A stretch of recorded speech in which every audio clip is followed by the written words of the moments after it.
আজকে honourable high court যে রিপোর্টটা জমা দিল সেই রিপোর্টে দেখা যাচ্ছে আপনার তৃণমূলের কাউন্সিলর মেহবুব আলম তার নেতৃত্বে এই পুরো যে দাঙ্গা সেটা হয়েছে।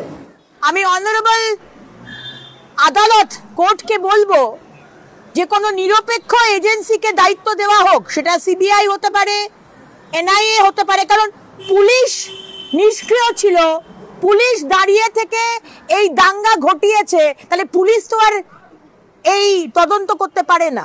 মমতা ব্যানার্জিকে এই ইনভেস্টিগেশনের আওতায় আনা হোক, কারণ পুলিশ ওনার। আমি তো প্রশ্ন করতে চাই মুখ্যমন্ত্রীকে, মুখ্যমন্ত্রী আপনি তো বলেছিলেন বিজেপি আর বিএসএফ নাকি করিয়েছে।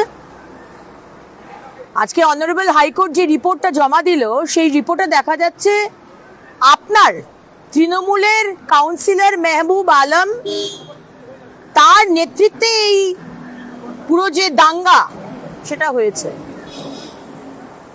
আপনি দুদিন আগেও বলেছিলেন যে দাঙ্গা নাকি বিজেপিরা করে, আপনি নাকি দাঙ্গা করেন না। কাউন্সিলর আপনার,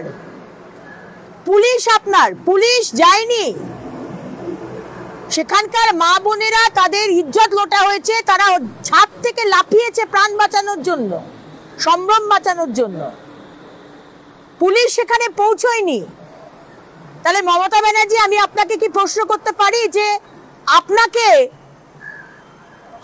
এই তদন্তের আওতায় কেন আনা হবে না? আমি অনারেবল আদালত কোর্টকে বলবো যে কোনো নিরপেক্ষ এজেন্সিকে দায়িত্ব দেওয়া হোক, সেটা সিবিআই হতে পারে, এনআইএ হতে পারে, কারণ পুলিশ নিষ্ক্রিয় ছিল, পুলিশ দাঁড়িয়ে থেকে এই দাঙ্গা ঘটিয়েছে, তাহলে পুলিশ তো আর এই তদন্ত করতে পারে না। কোন ইন্ডিপেন্ডেন্ট এজেন্সিকে দেওয়া হোক এবং মমতা ব্যানার্জিকে এই ইনভেস্টিগেশনের আওতায় আনা হোক, কারণ পুলিশ ওনার। মমতা ব্যানার্জি আপনি এখন উত্তরবঙ্গ সফরে গিয়ে পুলিশকে বকাঝকা করবেন, আমরা তো সেগুলো মানবো না, তাই না? 600 হিন্দুদের বাড়ি পুড়িয়ে দেওয়া হয়েছে, হরগোবিন্দ দাস, চন্দন দাসকে খুন করা হয়েছে, মালদার আরেক ভাইকে মেরে দেওয়া হয়েছে, ঘর ছাড়া হয়েছে, নিজের জমিতে আমাদের হিন্দু ভাই বোনেরা উদ্বাস্তু হয়েছে। এর দায় আপনার, কিন্তু শুধু দায় নিলে তো হবে না, আপনাকে শাস্তি পেতে হবে। অনারেবল হাইকোর্টের কাছে আমাদের আবেদন, মুখ্যমন্ত্রী মমতা বন্দ্যোপাধ্যায়কে ইনভেস্টিগেশনের আওতায় আনা হোক। পুলিশ কার নির্দেশে চুপ করেছিল? কার নির্দেশে 4 ঘন্টা লেটে পৌঁছেছে? কার নির্দেশে হাত গুটিয়েছিল? মুখ্যমন্ত্রীকে তদন্তের আওতায় আনা হোক। আমাদের ভিডিও ভালো লাগলে লাইক এবং শেয়ার করুন, কমেন্ট সেকশনে গিয়ে জানান আপনাদের মতামত।